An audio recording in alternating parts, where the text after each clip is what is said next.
We Pennsylvanians are in a fight for our lives. The enemy is a deadly virus set on destroying us. Over the past 2 months, this enemy has infected almost 60,000 of our fellow citizens. It has killed almost 4,000 of us.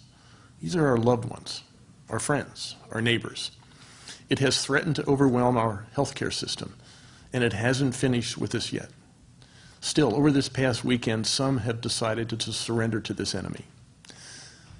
These are politicians who were elected to serve their fellow citizens. Others are business owners who have chosen to serve their customers by putting them in harm's way. These folks are choosing to desert in the face of the enemy, in the middle of a war that we Pennsylvanians are winning and that we must win. Let me share a few facts with you. We are indeed showing signs of success in this fight.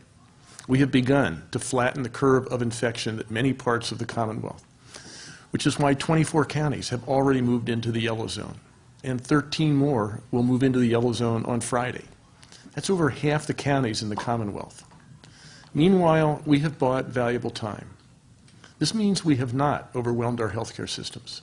This means we have done a better job providing our heroic frontline health workers with the materials they need to fight this deadly fight.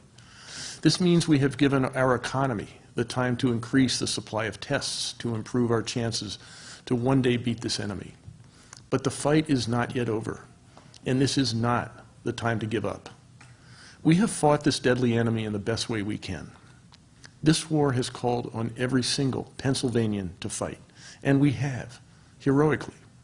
It has been a new kind of heroism, in many ways a quiet heroism, but a heroism nonetheless. We Pennsylvanians have sacrificed in ways we could never have imagined. We've separated ourselves from our families.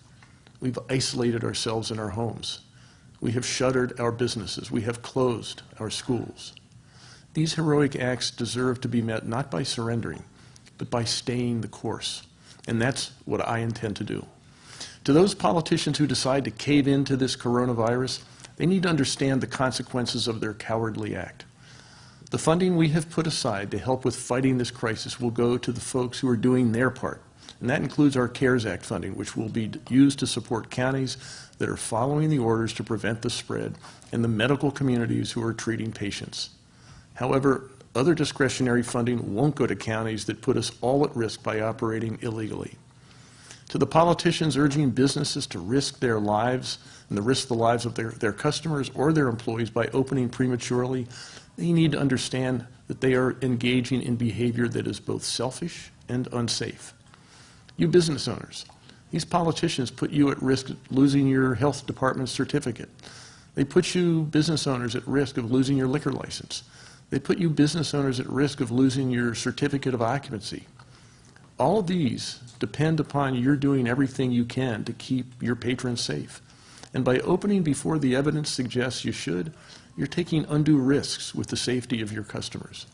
That's not only morally wrong, it's also really bad business. Businesses that do follow the whims of local politicians and ignore the law and the welfare of their customers will probably find themselves uninsured, because insurance does not cover things that happen to businesses breaking the law. And let me be clear, employees that fear for their safety because a business has opened illegally, well, they don't have to go to work. Instead, they can stay at home, stay safe, and collect their unemployment benefits. Finally, the politicians who are encouraging the people they were elected to lead to quit the fight are acting in a most cowardly way. This is not the time to give up. This is not the time to surrender. This is the time to rededicate ourselves to the task of beating this virus. The point is, we are fighting a war that has taken the lives of too many people. We are winning the war, but it has not been easy. It calls for sacrifice. It calls for heroism of a sort we have never asked of ourselves before. And it calls for all of us, every single one of us, to fight this war together. We all owe this to ourselves, and we owe it to each other. I intend to keep fighting, and I believe the overwhelming majority of my fellow Pennsylvanians intend to keep fighting too. And with that unity, I know we can win. Thank you. This question's from the Inquirer. Why was the stay-at-home order extended 2 days past the date of the primary election? I think it was just, that happened to be a month. There was no connection, in my mind, between the primary election date and the expiration of the order.